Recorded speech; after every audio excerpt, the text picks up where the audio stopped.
On this episode of the Global Travel Channel podcast show, we head to South Africa and we visit a coastal city with one of its locals. Find out where next.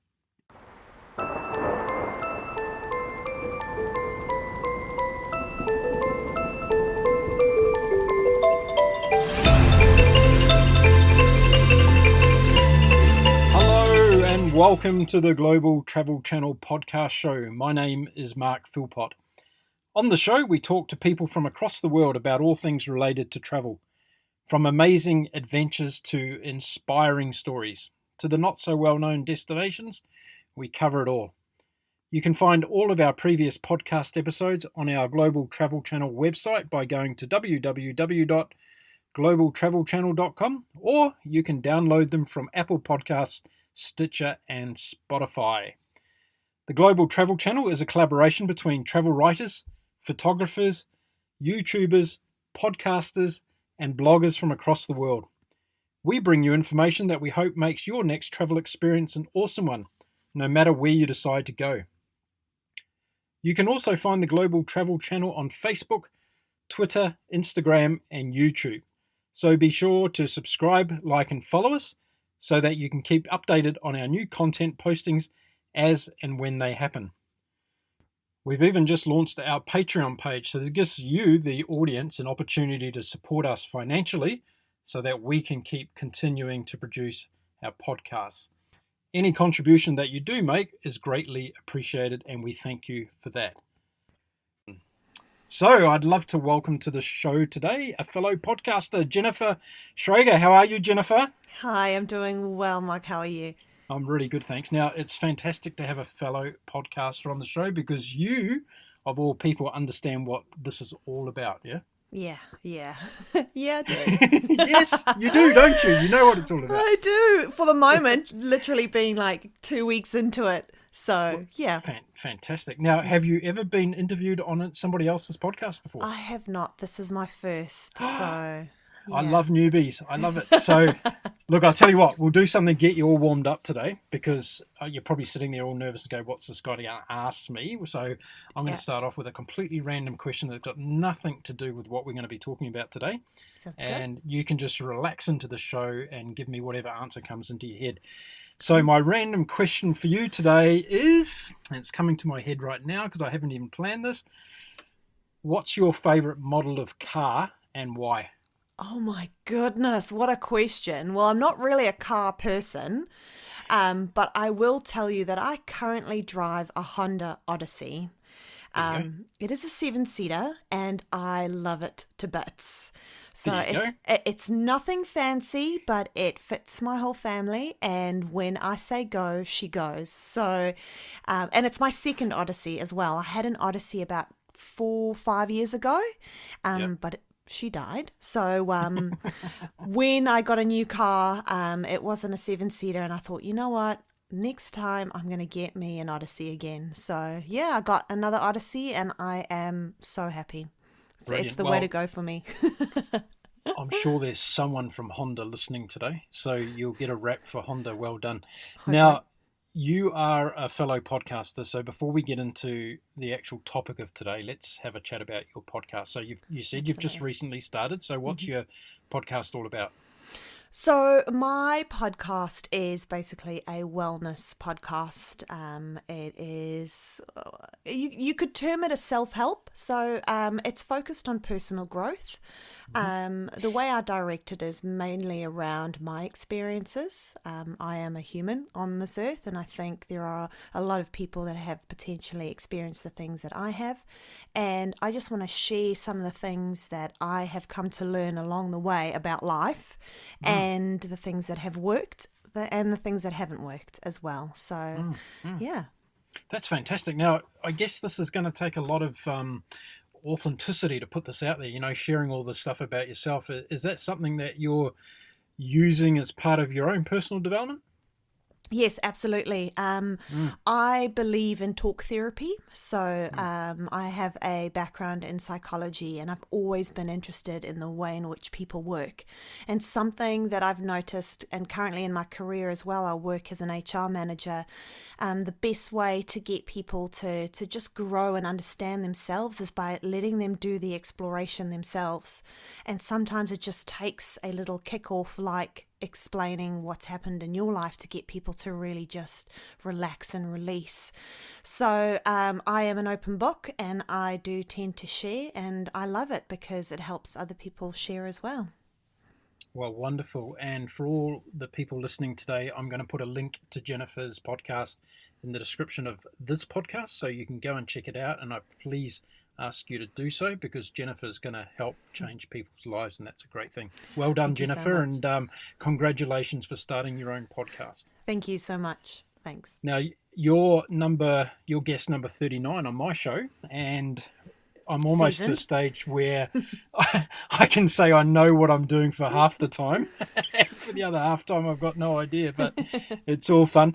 Now, look, we're going to talk about, I guess quite a few people have already picked up your accent, so we're going to be talking about a city in South Africa today. But before we start talking about takkies and mealies and braais and all these other wonderful things, you're doing well with your pronunciation. Well done. I love why don't you tell us where you're actually speaking to us from today? Well, I am currently in Christchurch, New Zealand. Oh, really? Yeah.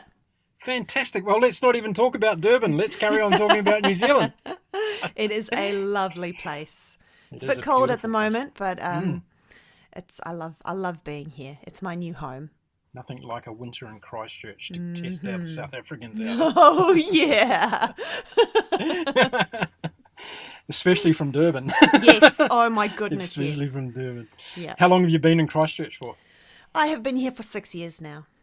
Oh, you're almost half Kiwi. Yeah. Well, I actually recently got my citizenship in February of this year, so I am actually legally a Kiwi. Now, next month there's a very important rugby tournament coming up. I get reminded often. And does this mean you'll be wearing a black jersey this year? That is an important question. And yes, this year I'm going to buy my first black shirt. I'm glad you said that, because I was going to end the podcast right there and then if you had said something else. Okay, let's get on to talking about Durban. And from my understanding, because I actually have been there, it's South Africa's third largest city, and it's the largest city in the Natal province. Is that right? Yes, yes it is. Now, I'm wondering how many listeners today can tell us what the word Durban actually means. Do you know what it means, Jennifer? Oh, goodness, no. No, actually, I don't. Thanks for putting me on the spot here. It's been my home for my life, so thanks. Well, I was hoping that I could actually educate some people about something about Durban today, and I've come up with the understanding that I know what Durban actually means in Zulu, and it actually means bay or lagoon. Ah. And if you go to Durban, you understand why it's called that. Yes. But let's start talking about your wonderful city. Now, you were born there? No, I wasn't actually. I was born inland in the city of Johannesburg, but I lived most of my life in Durban.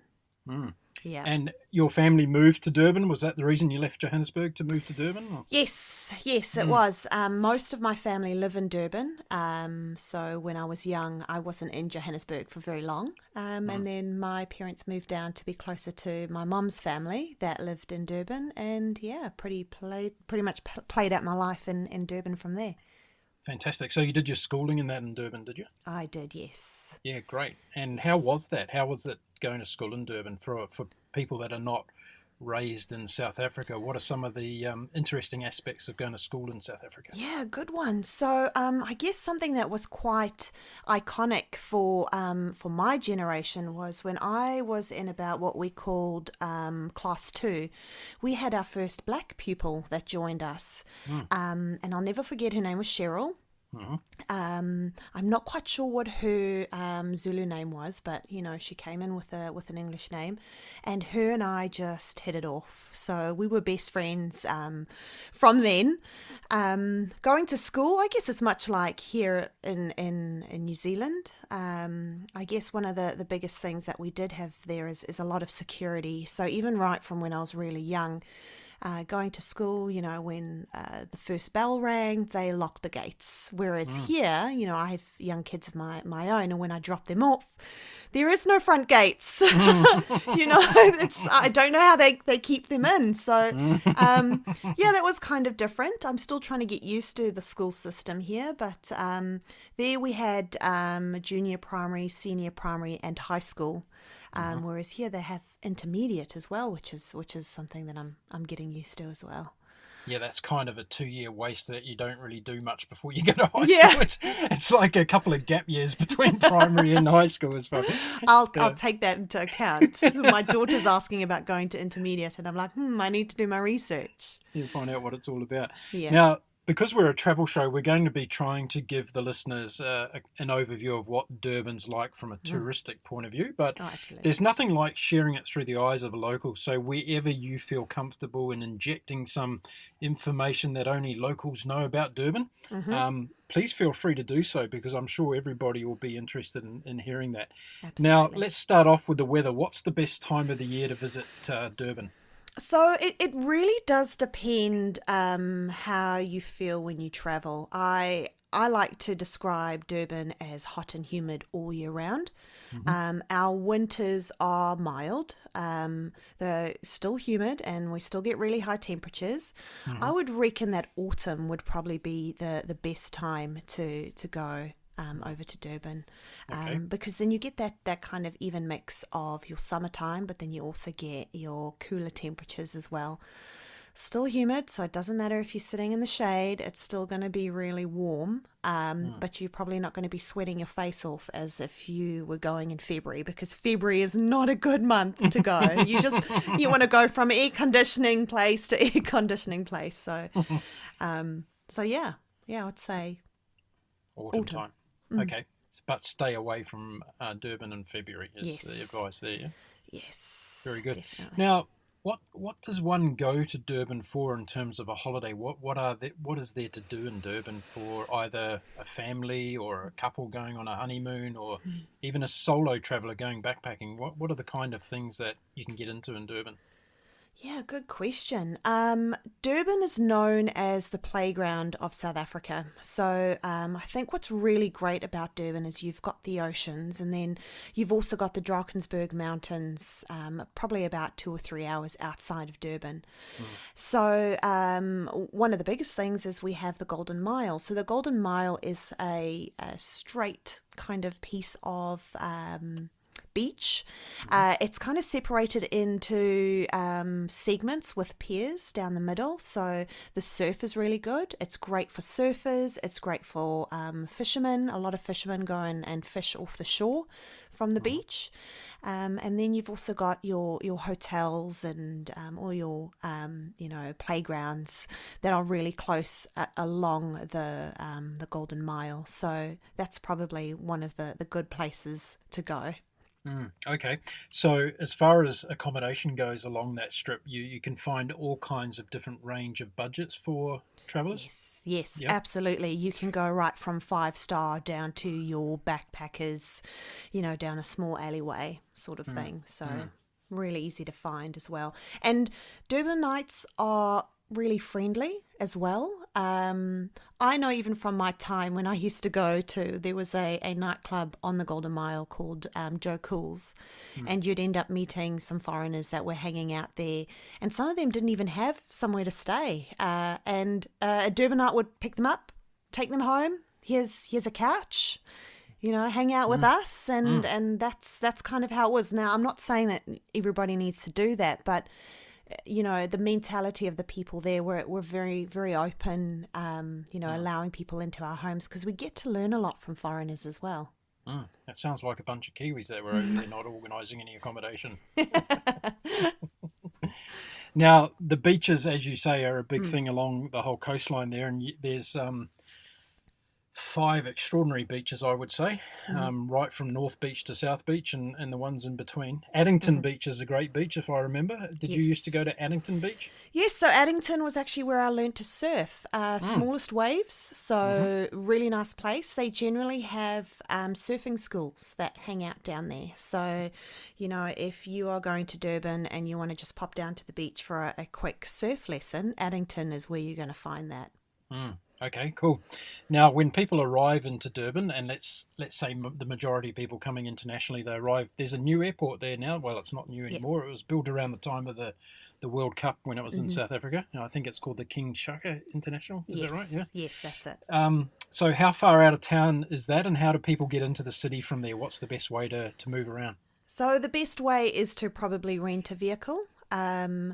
What's nice about Durban is you can travel around Durban quite well signposted, I guess. You can find your way around.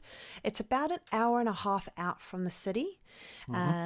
Before you get into the airport, you go past a town called Ballito. And Ballito is where all the Durbanites go on holiday. So when it's time to go on holiday, we just shift a little bit up the coast and we head off to Ballito for a couple of days. It's not too far from home, but it's far enough away for you to get away from the hustle and bustle of where you live. So there's places for you to stop along the way. And as you come into Durban, you enter through Umhlanga. So Umhlanga, you've got there's a huge big shopping mall there called Gateway. It's massive. So if you feel like doing a bit of shopping, that's probably your first stop. But Umhlanga is really the more upper class area of Durban. That's where there's a lot of mansions, good property. So I know we used to love just driving around and checking out the landscapes and all the newly built homes because it is a fairly newer section of Durban. Now, coming in from the airport, are there options to take train, bus, taxi, Uber? What's the go there as far as all the different transport options? It really is. It depends on what you're comfortable with. I think something that people do need to understand is crime is rife in South Africa in general. And, it goes without saying that regardless of it being a secure airport, you probably may experience it from the moment you step foot out. So I would recommend people ensuring that they know how they're going to be getting around the town. There are taxi services. We've got what they call minibuses or taxis, and they usually cram about 15 to 30 people in a capacity bus and ship them around town. But yeah, there's definitely the offerings of you being able to, rent a taxi. Uber's fairly new for me even, so I don't know what Uber's like in Durban, to be honest. But I recommend just renting a car. You want to see everything, Yeah, go out and just explore it yourself. Are the car rental companies quite abundant in terms of there's a lot of them, there's a lot of different options, like in all the big global brands are there? Oh, absolutely. Look, you've got your General Avis and everyone else, and they're right there. It's like going to any other international airport. It's right there at your fingertips. So if you just walk out and find yourself a vehicle, you should be pretty good. Can you get a Honda Odyssey at Avis? I wonder. I don't ever remember seeing Honda Odysseys in South Africa, to be honest. Okay, well, I'm really interested to know if anyone's listening from Avis or Hertz or Budget. Give us a call and let us know whether you've got Honda Odysseys. And they'll probably say, check out our website. They're probably all on there. Yeah? Anyway, so you recommend getting a rental car and getting into the city that way? Oh, absolutely. Do the hotels offer a shuttle services at all? Yes, most of them do. Look, I think something that people tend to forget is South Africa is really with it, particularly when it comes to tourism. I mean, tourism is one of their biggest forms of income. So they've really made sure that they're able to support anybody that's coming there for a holiday, because that's kind of how the country keeps things together and, promotes themselves. So yeah, you'd definitely find a shuttle service for any sort of major hotels that you stay at. Okay, good.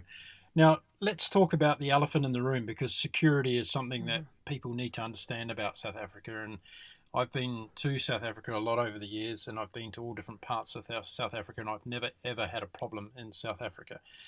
But I think it's like most other places that you go to travel, you've got to be aware of things. Hmm. You've got to have your wits about you. You don't go flaunting expensive jewelry and blah blah blah. But at the same time, it shouldn't be something that distracts you from going there. As you said, the government Absolutely. and the tourist office and that put a lot of effort into promoting and providing infrastructure and all these wonderful things where tourists can come and have a good time. So it really isn't something that should put you off visiting South No. Africa. Is that right? You're right. Yeah, Mm. absolutely. Look, a lot of people ask me, my reasons for leaving South Africa, and that was just because I lived there, and it's a different place to live. But when you're going there on holiday, it really does come down to just being aware. Being totally aware of your surroundings, where you're going, making sure you don't leave your stuff lying around, or making yourself vulnerable in that situation. I think in terms of the way the criminal activity works in South Africa is they can pinpoint you by just looking at you. They know whether you're vulnerable or not. So if you go there and you have a sense of confidence about yourself, and look, I'm going to a country that is essentially, and it's a third world country, I'm going to behave in an appropriate manner, you shouldn't have any problem. Okay, great. Now, in terms of the things to do there, we've got two main types of listeners that listen to this podcast. We've got the type that have a set number of days per year where they go on vacation and they have to enjoy themselves for that amount of time, then go back to work. Then we have another group who are traveling all the time, and they're the global nomads, right?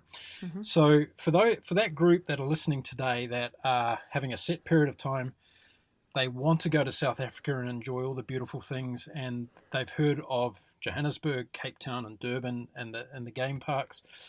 What would you suggest in terms of an itinerary and around the number of days that you could spend in South Africa? So I'm specifically looking at, okay, how many days would you allocate to staying in Durban and doing the things that Durban has to offer, and then moving on to the other places in South Africa? I reckon if you're on you've got a short amount of time, I would say you could do quite a bit in 3 days if you want to get around Durban. If you're looking to do a little bit more than just Durban, which is, and it's a place that I really loved, is the Drakensberg. So that is our great escarpment. It's kind of the border between the East Coast and the West. Beautiful place to go, particularly in winter. It's just it shows the age of the African continent itself. But if you're just looking to stick around in Durban, I reckon 3 days would be good enough. You can experience the unique cultures that come with Durban, because that's one of the things that's really good about Durban is it's different from Cape Town, it's different from Johannesburg. You can really go and experience something completely different that you won't get in those other cities. There's the Moses Mabhida Stadium that was built for the 2010 World Cup. And they do, I think there's like bungee jumping and things like that you can do from there. Yeah, you can actually walk across the Yeah, arch that goes yeah. across to the top of it. So if you're scared of heights, go and give it a go. Oh, yeah, Because absolutely. this is and a spectacular view of the whole coastline and Yes. everything from the top of there, right? Oh, it's gorgeous. And then you've got Oshaka Marine World as well, which is really great. You've got it's kind of like a water world, as well as the marine world itself, which I really miss because I grew up going to that all the time. It wasn't always at Oshaka. It was a little way down the Golden Mile. But it's really well thought out, and the decor is amazing. It looks like it's an old abandoned ship that's sunk.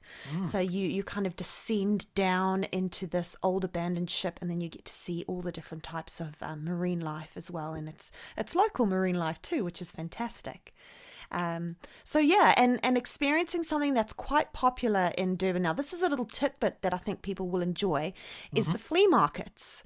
So going to markets, that's a big thing in Durban. Is you go for your weekend markets. They are massive. I'm not talking like 20 stalls. I'm talking like 30, 50 stalls. You'll spend hours just walking and perusing through the the stalls, and there's generally entertainment as well, scattered around amongst the flea markets, and it's a really good way to get in to actually see the authentic culture of the city itself.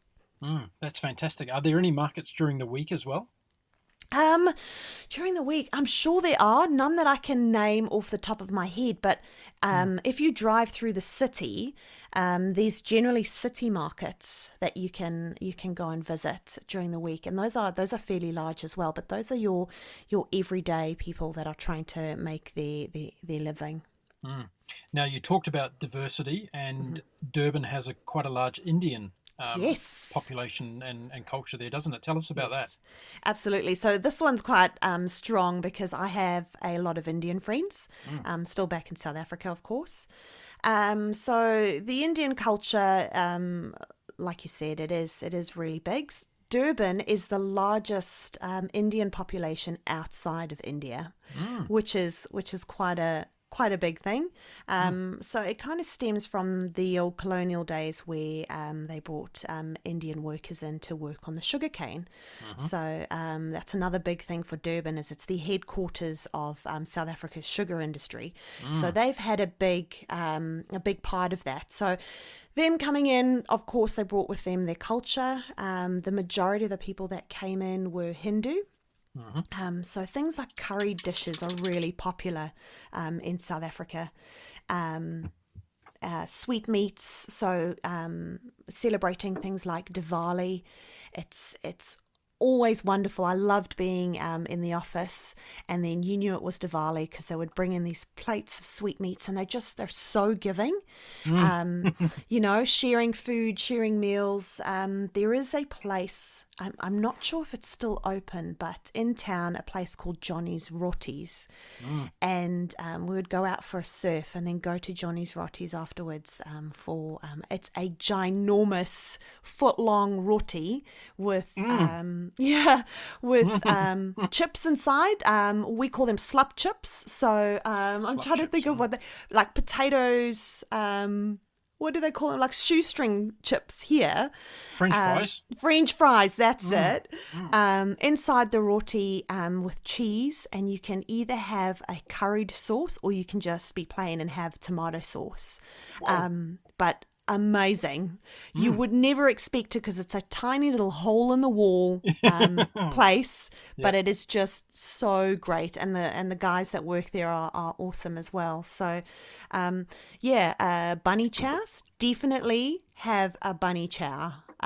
Doesn't matter where you get it from, that is a Durban food. That's a rite of passage. If you can have a bunny chow on your trip to Durban, you've really experienced the Durban experience. Fantastic. Now, are there plenty of Indian restaurants around town as well?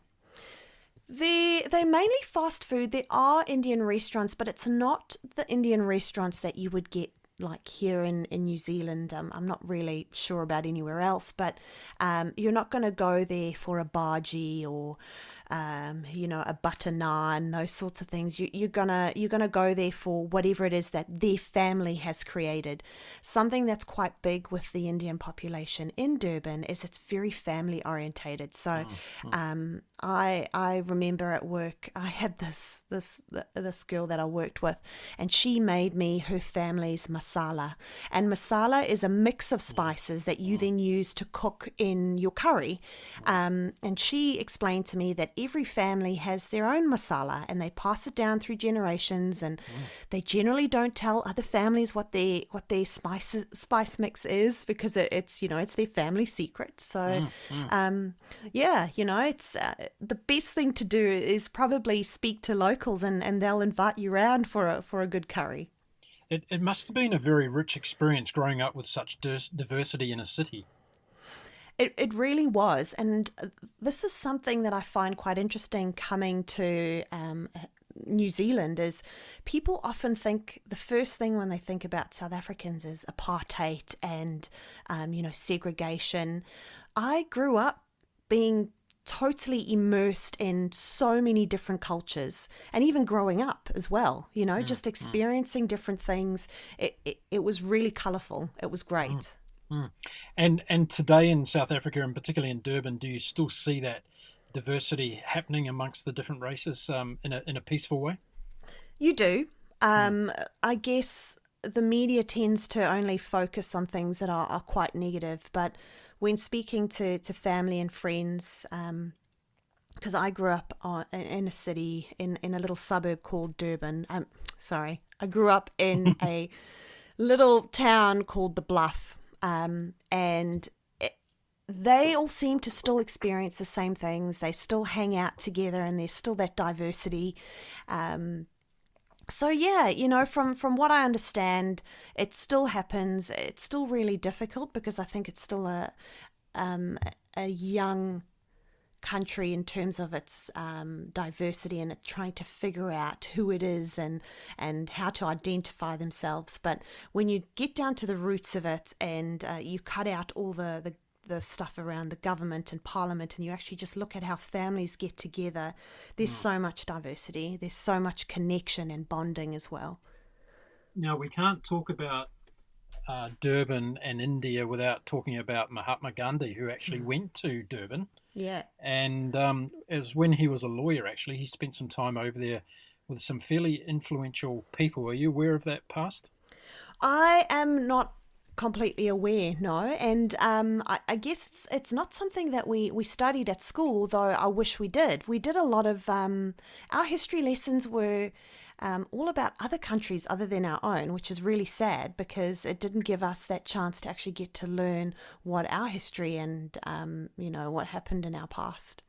I think that's like a lot of countries, though, in terms of there's this focus on lands far away that we don't get to see all the time, so we try and educate ourselves. But I was just interested to know that, because when I was reading up about the show, I didn't know this either, and I was interested to know that that's where Gandhi went and was actually doing some pre-work, if you like, in a lot of his philosophy and where he was driving his vision to. And he was based in a place called the Inada Valley, 20 minutes north of Durban. And the ironic thing about this, many years later, this is where Nelson Mandela actually casted his first vote in for a democratic election, was in that same place as where Gandhi was. So a little bit of tidbit side from me there, and I'll shut up and carry on listening. That's okay. And it's Inanda. Inanda, there we are, Inanda. Gosh, my pronunciation. Okay. Now, Durban's a very big port city, so that's a very important part of the whole economic side of Durban. So tell us a little bit about the economic side of Durban. What kind of businesses are there, and is it a big manufacturing place for certain things? Yes, absolutely. So you're right by saying the port really drives a lot of the economy for Durban. There is a lot of manufacturing that happens. Like I said to you as well, in terms of Durban being the headquarters for South Africa's sugar industry, there is a lot of export that comes out of that as well. So I remember the sugar mills that where they store all the sugar before they put it onto the ships and export it, being kind of right near the bluff. Also, in terms of storage for oils and gas, there are a lot of tankers in Durban. So that's something that's quite big there. But the industrial area known as Jacobs. So Jacobs is the industrial area. You generally find incredibly large factories manufacturing all sorts of things. Toyota had I'm not sure if they do now, but I know when I was there they had a really big manufacturing plant as well, where they made up a lot of the vehicles that were sent out for export as well. I think Honda Odysseys are going to be built in Durban as of next week. It's going to be a new export for them. Now, whenever I say to people that I've recently been to South Africa, and the case has been over the last number of decades, the first question I always seem to get asked is, did you go to one of the safari parks? So tell us about the nearest safari parks to Durban, and which ones would you recommend? Oh, absolutely. So, you would want to go up the coast. So, of course, on the east side, and you go up north. There are quite a few game parks up that end. I know actually my mum, she looks after one of the what do you call it? Game lodge homes where people stay. So it's outside of a game lodge. That's where you kind of stay your night and then you go during the day. You climb on your vehicle and you go and do a game drive. Now, in terms of names, I don't have any off the top of my head. I know that there's been a lot of name changes going on in South Africa. Road name changes, city name changes. They're trying to make it a lot more authentic. So bringing in, like, particularly in KwaZulu-Natal, changing everything to more Zulu names. Yes. But yeah, you won't be able to go too far without finding a game lodge that you can go to.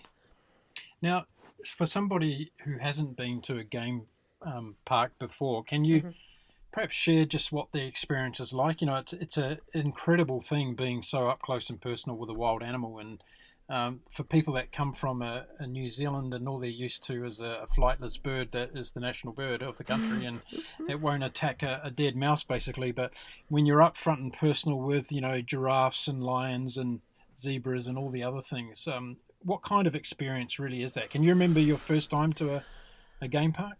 I can remember. I was probably a teenager when I went to my first game park, and I can't even remember what it was called. But there were no predators. So you just literally had rhinos. That's where I saw my first rhino, and I'm so glad I got to see rhino as well, because I think now, oh my goodness, can you imagine if I didn't? Now, my favorite animal is a giraffe, and I remember going for a walk because you could just you leave your little hut and you can go for a walk. You know, there's no predators. You just have to watch out for any sort of stampedes going on. And we went about not even 5 minutes away from where we were staying, and I heard the rustle in the trees, and we all stood still, and 3 of these giraffe came like sauntering out of the bushes. But the way they glide across the ground is just so beautiful, and it's majestic, and you would think they're so large, and you can only imagine how heavy they are. The ground doesn't shake. They just walk, they float by. And I remember being in absolute awe, thinking, oh my goodness, these things are gonna come and like take us out. And they didn't even worry that we were there, you know, and they carried on. And it was intimidating at first, but then as you immerse yourself in being in their place, in their space, you really start to just feel really connected, and it just feels so good. Yeah, it's lovely. It's I'm trying to explain it as well as I possibly can, but you have to go there and do it yourself. Yeah, I think that's the thing really, is that you have to put it on your must-do list when you're in South Africa is go to a game park, and it doesn't really matter which one, I guess, in terms of you'll get something different from them all and have that up close and personal experience. Yeah, you see them in their natural environment and being able to observe the way that they act, and they don't care that you're there, particularly if there's no predators. I mean, there are a few reserves where you do have lions and stuff, you know, and it's not quite the same. They don't behave the same way. But where we were, it was they just were so calm and peaceful. Beautiful. Now, you said earlier that you suggested for people that were planning a potential itinerary to go to South Africa that 3 days or so in Durban would be a good period of time to spend. So let's put you on the spot. We've arrived on Friday in Durban at the airport. What are our next few days going to look like? What are you going to suggest we do over the weekend and Friday in Durban? So where would we go first for dinner on Friday night? Oh, yeah, good one. I would probably say we would head into town and go for a walk along the beach. There is a casino nearby, and the name has just completely missed my mind now. Oh, crikey Moses. Is it on the Golden Mile? Yes, it is. It's right at the end. Oh, that doesn't help, does it? But going there, it's not just a casino. They've got food courts and they've got nightclubs there as well. It's always good to check out the nightlife. So that's probably something that I would do on the first night. Have some really good food in a place that you'll probably feel a little bit more comfortable. And then Saturday would probably be the day to go out and really just take a good drive around and experience different things. So that's one of them. I'd suggest finding a local market and taking a walk through the market. Go hungry. And try different things out. You'll definitely be able to try all the different types of local foods. And then from there, potentially go to Ushaka Marine World, if that's what you're into. You can go spend some time at the water park or go and take a look at the Marine World.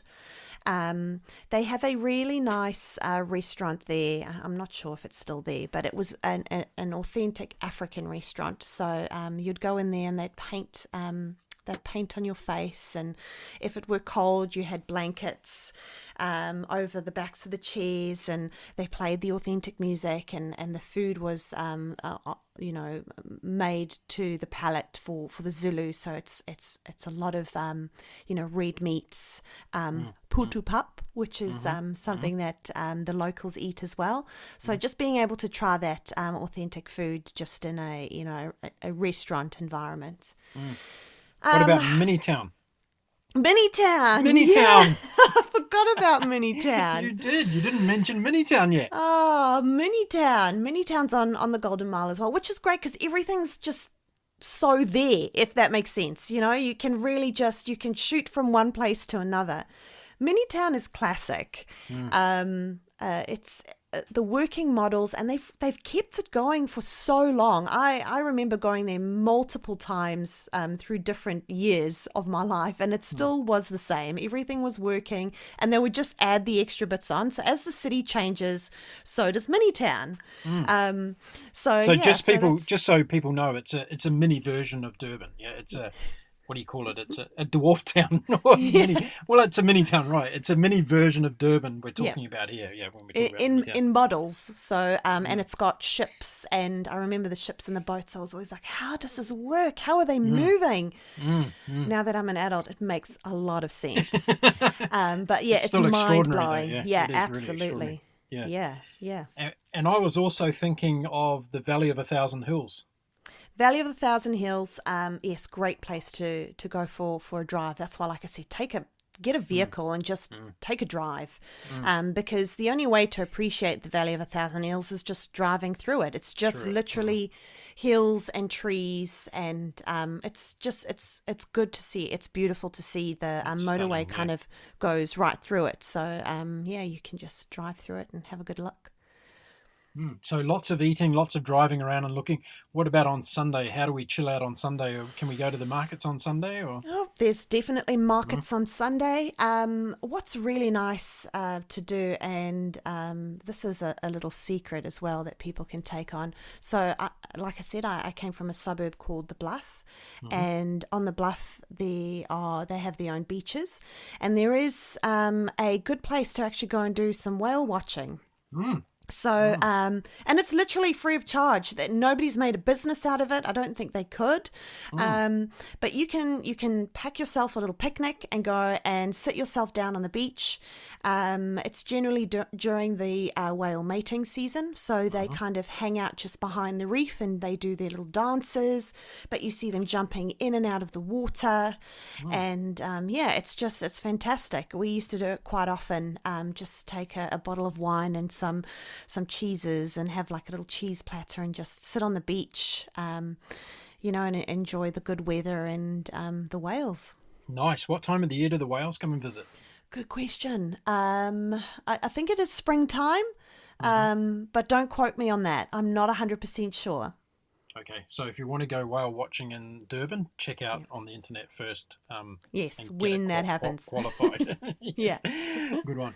Okay, so we've got through the weekend, and before we leave town, what's the last place that we should really check out as far as you're concerned? What's the last place? I'd say I go and have a glass of champagne at the Oyster Box or the Beverly Hills Hotel. Yeah, well, yeah, that or going down to the wharf. So the wharf is Mm. it's down near the harbour, and it's kind of where the yacht club is. So it's where all the yachts are, and generally in the evening, and they've got some really good restaurants down there. You can go and have a glass of champagne or a wine, or there's generally some evening entertainment as well. I know my cousin used to busk basically, so he used to go down and sing down there for everyone, and it's so good to just like watch the sun go down and watch life go by, and the sound of the water and the yachts as they go up and down in the water.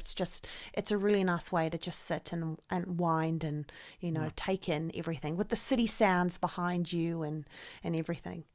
Lovely. Now, if people are coming over and they want to get a bit of the Zulu experience, are there cultural shows that people can go to and check out? Oh yes, definitely. So KwaZulu-Natal it's the Zulu land. So there is a place called Zululand, and they generally do have some really good cultural experiences for tourists. And they're typically what, dinner type arrangements, or how do they work? Yep. Dinner arrangements. You can go and have an authentic meal as well, and they serve them on these tin plates, and you drink out of tin mugs. Yeah, really a really good experience. Sounds like a normal Friday night to me. Drinking out of tin mugs and tin plates. Now, there's a lot of people that listen to my show who are sports people, and they love traveling the world doing all kinds of different sports. So you've already mentioned Durban's good for surfing. What else can we do in Durban that's going to get the adrenaline flowing? Oh, what else can you do? Mountain biking? Mountain biking you could do. It's not a big thing. It's not really a big thing being on bicycles down there. Definitely going to, there's rivers and dams that you can go to. So heading out to do some skiing. So doing water sports is also something that a lot of the locals are into. You can go to the local dams and, enjoy things like that. Yeah. What about sailing on the harbour? Sailing? Yep. Yep, plenty of boats on the harbour. There are definitely plenty of boats. You can go and do those sorts of things. Windsurfing as well is something that comes up. We have some pretty good winds. Yeah, you do get pretty good winds in Durban, actually. Yeah, yeah, absolutely. Kite surfing as well. Kite surfing, another one, yep. Yeah, there's a lot of that goes on. Just watch out for some of those big predators in the ocean, though, yeah? Be advised. There's fairly notorious stretches along there, but... yeah, you've got a 1 in a zillion chance of getting taken, so get out there and enjoy it. That's what I say. Oh, absolutely. So what do you miss? You've been out of Durban now for a while. What do you miss the most about Durban? The biggest thing that I miss is the thunderstorms. So that's an interesting one. There are some spectacular thunderstorms. Christchurch, there's nothing. I miss thunderstorms so much. And when you hear a little rumble here, I'm like, oh my God, is there going to be some thunder and lightning? But it never amounts to anything. But in Durban, summer nights, because the rainy season is in summer, unfortunately. But what's so good about it is you get those thunderstorms, and we generally get the typhoons that come off the Indian Ocean. So we get the tail end, sometimes with the wind, sometimes not with the wind. But just beautiful, and the light show that gets put on by the lightning is just it's amazing. It's beautiful, and I miss it. Is that something you've grown up with from when you were a kid? You remember watching the thunderstorms? Oh, yes. When I was a kid, I was terrified of the thunderstorms. It was always, I always remember going in, my parents used to have what they call big continental pillows on their bed. And when there was a thunderstorm, they knew Jen was coming in, I'd throw them on the floor, and that's where I sleep, at the base of their bed on these pillows. Because I was petrified. But as I got older, I got more used to it, and, I realized that they weren't doing anything. They weren't going to get me. My grandfather always used to say that it was just God moving his furniture. So, so I kind of got that into my head. And then as I got older, it was just, loving it to the point where I'd open my curtains in the evening and just lie in the dark and just watch the light show outside, because there didn't necessarily have to be any rain involved either. It would just be, an electrical thunderstorm with the rumbling. Just stunning. So stunning. That's amazing. I should actually do a series of shows on what place in the world's got the best thunderstorms and have a bit of a poll on that and see what people come up with, because there's some doozies around the world, that's for sure. I remember when I lived in Singapore, there used to be some amazing thunderstorms there. Yeah. That's all good. Now, for people that are going to pack their bags and head off to Durban, what are the things that you're going to say, make sure you put this in your suitcase when you head off to Durban? Definitely sunscreen. You're going to need that. Especially if you, all year round even, to be honest. Even in winter, you can get yourself a good basking in the sun. What else? Togs. Definitely take your swimsuit with you. Togs. You've picked up Kiwi terminology. I know. That's only because of my kids, because I say, pack your costumes for school. And they're like, it's not dress up, Mum. It's swimming day.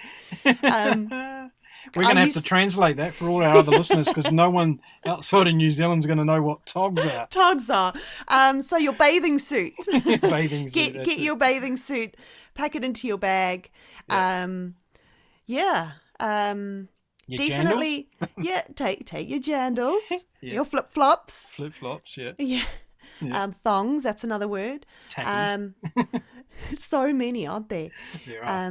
I would definitely say take at least one warm jacket, but definitely pack your summer clothes. Dress less is what I would say. So do people need to be formal? Like, is there a dress code to most places that you go and dine at and stuff? No. No, I don't think I ever dressed up unless we were going to an actual planned event that we wanted to dress up for. It is very laid back. There's not often dress codes for places. Do the cruise ships come into Durban? Oh, yes, they do. They do. Some really large ones come in as well, yes. Okay, so there's a possibility for people listening today to include Durban on your cruising itinerary, because obviously the cruise ships do go there. Yes, and I guess they head south after there and head down to Cape Town, yeah? Mm-hmm. Okay, cool. Correct. Any other vitals that we've got to throw into the suitcase to go to Durban? Any other vitals? You really put me on the spot here. What about the little trick to learning a bit of Afrikaans? Do you think it's helpful for people to be able to, at least say hello and thank you and goodbye and lekker dag and everything else that you want to say? If that's what you want to do. Look, English is the language that is spoken there. If anything, learning a bit of Zulu is actually quite fun, and you'll always find somebody who's going to want to teach you to say some Zulu words. I don't know what it is about the Zulu people, but they love it when other people try and speak Zulu, especially around the pronunciation. It becomes quite a fun game, actually, trying to get someone to say it correctly. Fantastic. Well, listen, it's almost time for me to say lekker dag to you today, but before I do, I'm going to give you another opportunity just to tell the listeners what's coming up on your podcast in your next episode that you're going to be putting out there. Oh, good one. So I haven't actually really put this out, so this will be my first.